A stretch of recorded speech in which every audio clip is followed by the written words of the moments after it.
네, 안녕하십니까. 센티온 국어강사 김욱입니다. 반갑습니다. 안녕하세요. 네. 저 자료집 요거 봐주시면 되고요. 네. 요거와 이제 또 어떤 부분들은 이제 앞에 여기 이제 화면, 프로젝트 화면 봐주시면 될 것 같습니다. 네. 요 자료집입니다. 네. 요 자료집이고, 네.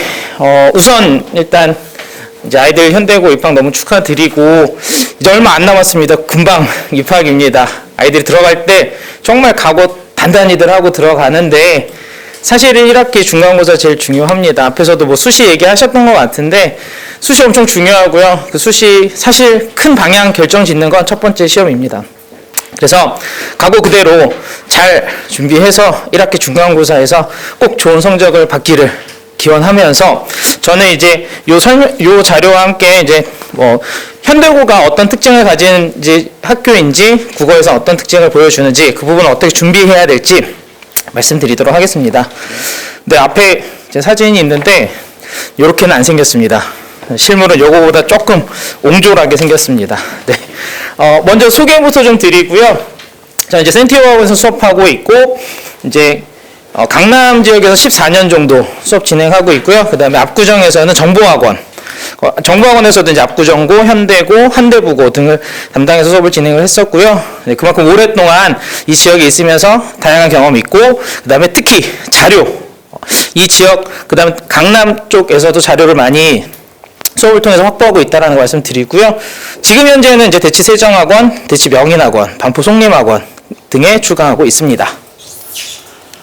먼저 현대고 내신 분석부터 좀 말씀을 드리면 일단 기준이 되는 거는 작년 중간고사 시험인데 작년 중간고사 시험에서도 특히 현대고가 좀 일관되게 보여주는 특징들, 그러니까 작년에 잠깐 나온 그런 거는 사실 올해에도 또 반복적으로 등장할지 알 수 없는 요소라서 그런 거 말고 작년 시험지를 봤을 때 예전에도 이랬고 그 다음에 작년에도 이런 거 나왔구나 하는 일관된 경향을 바탕으로 좀 말씀을 드리려고 합니다. 교과서는 창비 교과서를 쓰는데 교과서 거의 안 써요. 뭐 아시는 분들도 있겠지만 대략적으로 1학기 중간기말, 2학기 중간기말 통계를 내보면 교과서는 한 30% 내외로 활용이 됩니다. 교과서 활용 빈도수 굉장히 적은 학교라고 말씀드릴 수 있고요. 문항수는 24문항, 그러니까 선택형 24문항, 그 다음에 서답형 6문항인데 전체 30문항이거든요. 문항수가 적은 편은 아니에요. 보통 정말 극단적으로 적게 나오는 학교 한대부고 같은 데는 20문제 나와요. 20문제 나오면 평균 5점이니까 배점 되게 높고 아이들이 부담이 엄청 큰데 이제 현대고는 보통 28문제에서 30문제 사이 이 정도 출제가 됩니다. 문항수가 좀 많은 학교예요. 근데 문항수가 많으면 어떤 문제가 있냐면 시간이 많이 부족해요. 그러니까 처음에 이제 내신 대비 할 때부터 무조건 이건 시간이 부족하다. 그러니까 그 시간 부족함을 어떻게 이제 해결할 수 있을지 그거에 일단 포커스가 하나 맞춰져 있어야 되고요. 교과서에서는 아주 적게 문학은 딸랑 수필한 편. 그 다음에 문법에서는 문법 요소, 뭐 높임 표현이라든지 뭐 시제라든지 이런 것들이 있고요. 그 다음 대화의 원리라고 화법에 해당하는 개념이 조금 출제가 됐었고요. 교과서 외에서는 현대시가 무려 8편. 근데 보통 1학기 중간고사에 현대시 출제가 좀 많은 편입니다. 어떻게 출제되는지는 실제 문제 보면서 말씀드리도록 하고요. 그 다음에 수필한 편이 이제 교과서 외에서 출제가 됐는데 조금 까다로운 작품이었어요. 그리고 품사, 형태소, 문장 성분 등은 사실은 교과서에 없습니다. 교과서에 없는 이유는 중학교 때 배우니까 너희들 다 배우지?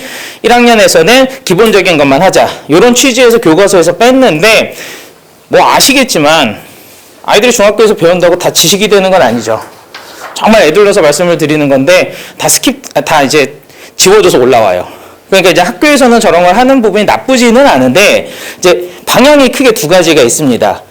요런 걸 중학교 때 배웠는데 그런 것들이 이제 고등학교에서 와서 공부할 내용에 조금 필요하니까 기본적인 개념으로 좀 알아보자 하는 학교가 있고 아예 이 개념을 되게 집요하게 파고 들어가서 문제화시키는 학교가 있는데 현대고는 후자입니다.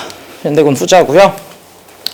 주요 특징을 한번 말씀을 드리면 이렇게 외부 작품들이 나오는데 이 시들이 1학년에는 별로 이렇게 많이 활용되는 시들이 아니에요. 보통 2학년 문학교과서 그런데 중요한 건 뭐냐면 이 시들은 교과서나 그러니까 모의고사 같은 곳에 많이 출제가 됐던 작품들입니다.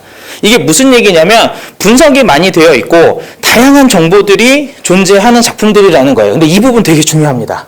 지금 제가 설명드린 부분이 이따가 시험지 보면서 다시 말씀드릴 텐데 많이 출제됐던 작품들이다라는 거 좀 봐주시고요. 그 다음에 여기 말씀드렸던 위에 있는 이 보지 못한 폭포라는 작품 교과서 수록 작품인데 밑에 신영복 교수님 새 출발점에선 당신이라는 요 수필이 교과서 외 작품이에요. 근데 이게 조금 까다롭습니다. 이게 이제 대충 무슨 내용이냐면 어떤 사람이 내용 자체는 그렇게 어렵지 않은데 어떤 사람이 신발에 그러니까 발에 모양을 떠서 그걸 탁이라고 하는데 그걸 들고 신발 가게 가서 신발을 맞추려고 했습니다. 근데 이제 그 탁을 놓고 온 거예요. 그래서 신발 가게 주인이 탁 없냐? 이거 놓고 왔네. 집에 가서 가져올게요. 근데 자기 발이 있는데 그럼 원래 그 발에 신발이 맞는지를 해보면 되지 않느냐? 왜 형식적인 것에 그렇게 얽매이느냐? 이런 주제인데 내용은 그렇게 복잡하지 않은데 주제가 좀 철학적이에요. 왜 그냥 발 모양을 그린 그 탁에 집착하냐? 네 발은 네 지금 발이 너한테 존재하고 있는데 실체에 주목해야 된다. 그러니까 이런 내용들이 조금 까다로운 사실은 1학년 1학기에서 고등학생들한테는 그렇게 쉬운 그런 작품은 아니었습니다. 이런 작품 출제됐었고요. 그리고 문법을 좀 봐주셔야 되는데 원래 이제 교과서에는 이런 내용들이 있었어요. 문법 요소, 높임표현, 시간표현, 피동표현, 인용표현이 있는데 이게 원래 요것만 나오거든요. 다른 학교들은. 근데 품사, 문장성분, 형태소 등이 출제가 됐었습니다. 그리고 화법이 아주 적게 한 문제 반 정도 출제가 됐었습니다. 큰 틀에서 이렇게 좀 말씀을 드리고요.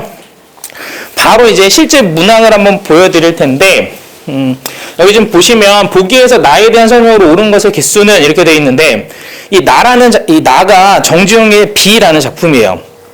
근데 보시면 뭐 화류적 표현이 사용됐 그러니까 이 문제 자체가 여기에서 적절한 게 몇 개냐예요. 뭐가 적절하냐가 아니라 그럼 이 문제는 어떤 유형이냐면 모두 고르시오 유형의 문제예요. 모두 고르시오 유형의 문제가 현대고는 꼭 등장합니다. 다만 형태만 조금 바꿔서. 그리고 그 문제들은 반드시 어떻게 공부를 해야 되냐면 암기해야 돼요.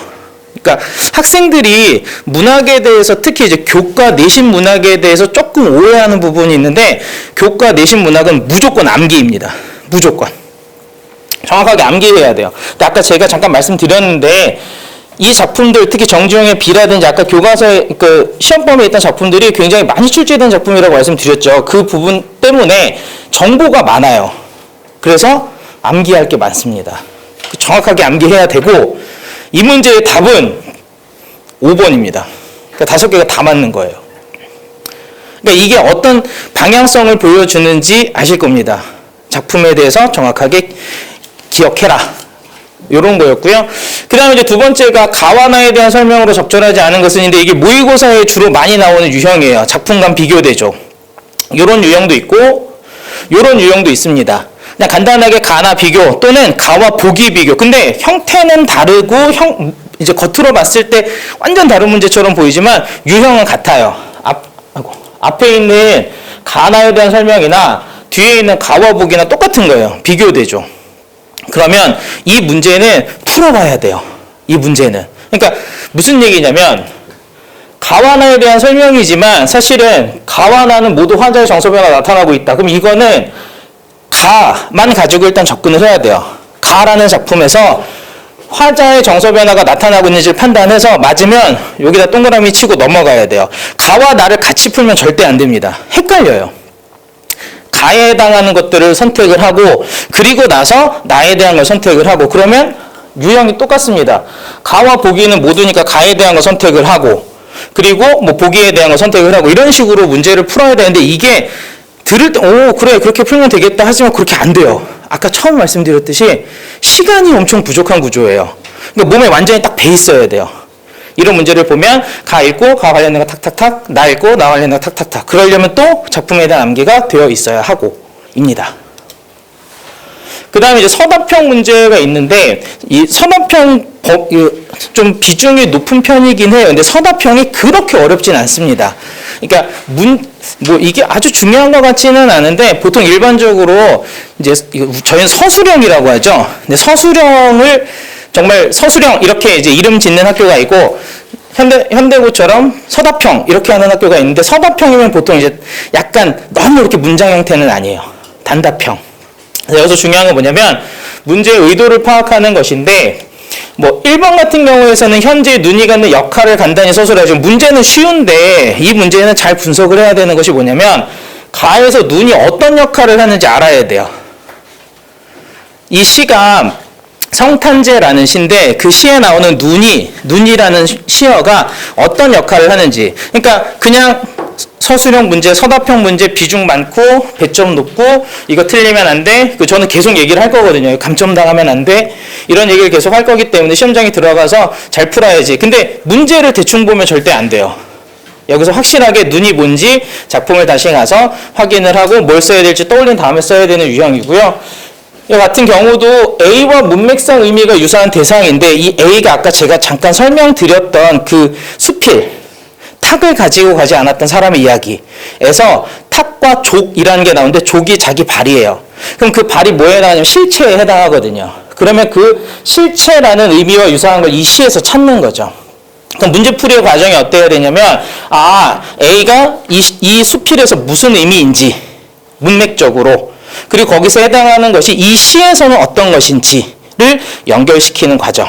근데 이 과정이 충분하게 연습이 되어 있지 않으면 학생들 입장에서는 아는데 뭘 써야 되지? 혹은 이걸 쓰면 되나 하다가 시간이 흘러가는 구조예요. 그러니까 그걸 좀 조심해야 되고 그 다음에 이제 문법입니다. 뭐 현대고 문법 굉장히 악명 높은 거 들어보셨을 거고 아까도 제가 교과서에 있는 문법만 쓰지 않고 전범위 다 쓰고 또 그냥 단순하게 개념 확인 정도가 아니라 완전히 문제화되어 나타난다. 지금 요게 사실은 이 문제 자체가 1학년 1학기 중간고사라고 보기에는 사실 난이도가 굉장히 높습니다. 이거 제가 뭐 조심스러운 얘기긴 한데 고3들 던져줘도 언어와 매체 준비하는 친구들 던져줘도 쉽게 풀기는 좀 어려운 유형인 것 같아요.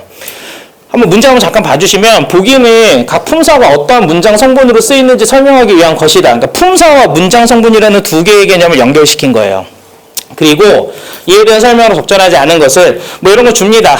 간단한 뭐 이제 이거 주고요. 여기 답이 2번인데 가가 기억으로 쓰일 때 결합하는이에요. 근데 이 유형이 아이들이 굉장히 어려워하는 선지 유형이에요. 그러니까 공부를 할 때 잘 공부하고 열심히 공부하는 것도 중요한데 제일 중요한 건 시험장에 가서 어떻게 문제를 풀지 얼마나 어떤 방식으로 풀어야 내가 잘 풀 수 있을지를 보는 거예요. 이게 뭐냐면 기호화되어 있는 형태라서 이 문장하고 실제 의미가 달라요. 그게 무슨 얘기냐면 여기는 가가 기억으로 쓰일 때라고 되어 있지만 이 문장의 실제 의미는 명사가 주어로 쓰일 때예요. 그러니까 이런 식의 대입을 하는 것이 사실은 특히 최근 요새 아이들한테 많이 어려운 부분이에요. 그러니까 아이들의 지능 수준은 높아가는데 그걸 문맥적으로 이해하고 연결시키고 파악하는 능력은 점점 좀 떨어져 가요. 그건 아이들 잘못이 아니죠. 지금 현 세대의 특징이니까. 근데 저희는 그 특징을 뚫고 문제를 맞춰야 되니까 거기에 맞게 연습을 시켜야 된다라는 거고 아까도 말씀드렸듯이 그 1학년에 나오는 유형이 아니에요. 이런 건. 그러니까 이런 문제에 대한 연습이 반드시 있어야 되는데 좀만 더 설명을 드리면 명사가 주어로 쓰일 때 결합하는 조사입니다. 그 중에서도 격조사예요. 격조사에 뭐가 있냐면 이가, 깨사, 에서 등이 있는데 명사가 디귿으로 쓰일 때, 디귿은 보어예요. 보어로 쓰일 때도 결합 가능하다고 되어 있는데 보어의 격조사가 이가는 있는데 깨서나 에서는 결합이 안 됩니다. 그래서 답이 2번이에요. 이 답으로 가는 과정도 되게 까다로운 거예요. 사실은 이렇게 안 해놔도 어려워요. 이렇게 안 해놔도 말로 풀어놔도 명사가 주어로 쓰일 때 결합하는 격조사들은 명사가 보어로 쓰일 때에도 결합이 가능하다. 이렇게 써놔도 어려운데 그걸 굳이 기호로 치환을 해놓고 시간이 부족하게 만드는 구조다라고 말씀을 좀 드리고요. 그 다음에 여기 이제 요 문제는 딴 건 괜찮고 여기만 봐주시면 되는데 단어는 하나의 품사로 사용되는 경우가 일반적이지만 둘 이상의 품사로 사용되는 경우도 있다. 이를 품사통용이라 한다. 근데 이 품사통용이라는 게 완전히 품사에서 가장 까다로운 개념 요소 중에 하나예요. 그러니까 하나의 단어가 두 가지 이상의 품사로 사용된다라는 개념인데 요거가 품사를 정말 깊이 공부하면 저 끝에 있는 내용이에요. 그러니까 뭘 의미하는 거냐면 그냥 너네 품사 알지? 우리 문법 요소 하려면 품사 알아야 돼. 이 정도 수준이 아니라 품사에 대해서 정확하게 확실하게 그 다음에 저 끝에 있는 개념까지도 다 봐야 한다라는 걸 시사해주는 문제예요. 그리고 여기 지금 보시면 땡땡의 경률 이렇게 되는데 제가 지금 오늘 지금 설명드린 부분들을 다 보시면 교과서 내용보다는 교과서를 벗어난 것들이 많다. 그런데 실제 이런 문제도 나오고 여기서 말한 A의 경률이라든지 B의 경률 이거는 정확하게 교과서 개념입니다. 이거. 그러니까 아이들이 교과서 외에다가 너무 포커스를 맞춰도 안 되고 교과서를 보기는 봐야 돼요. 근데 그 배분. 그래서 이제 저희는 수업을 할 때 처음에 반드시 뭐부터 시작하냐면 현대시 분석, 그리고 모의고사 유형풀이, 그리고 문법 개념 설명. 여기서 이렇게 출발을 해 나가서 뒷부분에는 이제 3주차, 4주차, 5주차에는 교과서를 하고요. 교과서 안 할 수는 없어요. 30%밖에 안 되지만 교과서 내용 분명 이렇게 직접적으로 나오기 때문에 교과서를 하고, 그리고 뭘 하냐면 이따가도 또 설명을 드릴 건데 매주 이제 5주차, 6주차 거의 진도가 끝난 다음에는 타이트하게 매일 거의 모의고사처럼 풀 수 있는 과제를 줍니다. 30문제짜리. 30문제짜리를 주고 시간 안에 풀어라. 시간 안에 풀고 얼마 걸렸고 그 다음에 몇 개 틀린지는 제가 점검을 하는데 정말 실전 모의고사처럼, 아까도 말씀드렸듯이 1학기 중간고사가 정말 중요합니다. 아이들. 근데 공부는 잘 되어 있어도 시험장에 가서 딱 앉아서 시험지 받는 순간까지도 떨려요. 내가 잘 볼 수 있을까? 그걸 조금이라도 좀 떨어뜨려 줄 수 있는 게 실전 모의고사예요. 그러니까 정말 현대고 스타일의 빡빡한 유형의 문제를 매일 2주간 풀어볼 수 있게 그렇게 과제가 나가고 점검을 할 것입니다. 그 얘기 말씀드리고요. 그 다음에 네, 여기서도 이제 문장 성분에 대한 것들이 나왔는데 이게 문장 하나를 줬어요. 밑줄친 A가 문장이 굉장히 깁니다. 굉장히 긴 문장에서 부사가 몇 개인지, 몇 번 나왔는지, 그 다음에 격조사가 몇 번 나왔는지, 서술어가 몇 번 나왔고 관용어가 몇 번 나왔는지 입니다. 그러니까 이게 그냥 단순하게 있냐 없냐 몇 개냐가 아니라 출연 횟수를 물어보는 거니까 문제 유형을 또 잘 봐야 되고, 그 다음에 품사에 대한 이해를 정확하게 하고 있어야 되는 유형이다 라고 말씀드리고요. 요거랑 비슷한 게 또 있는데 네, 요게 아까 요거랑 같은 유형이라고 보시면 되고, 이게 서답형 6번에 1번과 2번, 그러니까 섞여 있는 거예요. 이제 아까 요 문제는 화법 문제, 요 문제는 문법 문제 이렇게 섞여 있는 구조로 출제가 돼서 아이들이 끝까지, 서답형 6번이 마지막 문제거든요. 끝까지 긴장을 풀지 않고 문제를 풀어야 되는 구성이다라고 말씀을 드리겠습니다. 네, 좀 정리를 해보면 현대고는 일단 문학 감상 정확하게 할 줄 알아야 되고 확실한 문법 암기 있어야 됩니다. 그래서 문학은 정확한 내용을 읽는 문제, 정확한 내용 이해를 묻는 문제가 다수 출제가 되기 때문에 꼭 암기다라는 개념으로 접근을 해서 작품에 관련된 다양한 정보들을 정확히 암기해야 하고, 그 다음 모두 고르시오류의 문항에 대응하는 연습, 이거 되게 중요한 겁니다. 이런 유형의 문제가 동일하게 출제되진 않아요.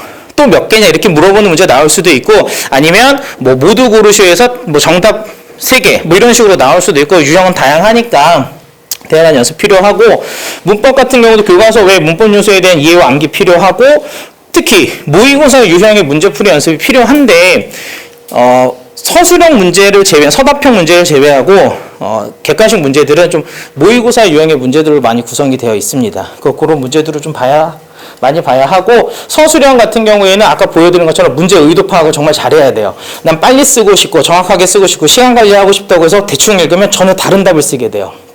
그래서 문제 의도 파악하는 연습이 필요하고 단답형 문제를 신속히 서술형 연습.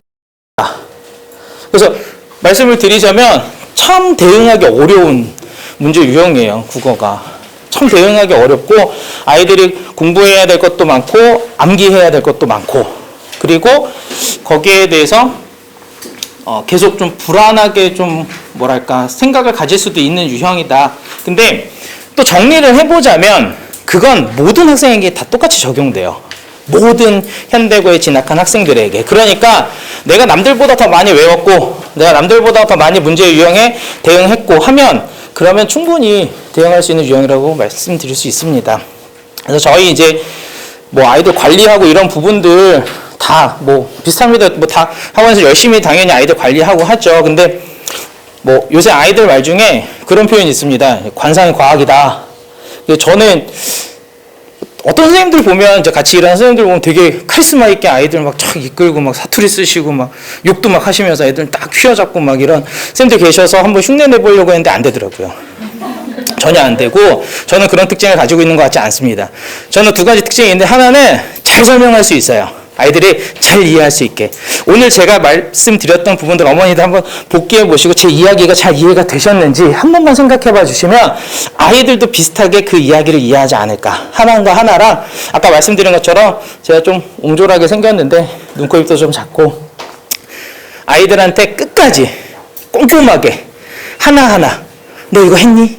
저는 이렇게 카리스마 같은 건 없는 것 같아요. 해! 이건 못하겠고 이거 했니? 했지.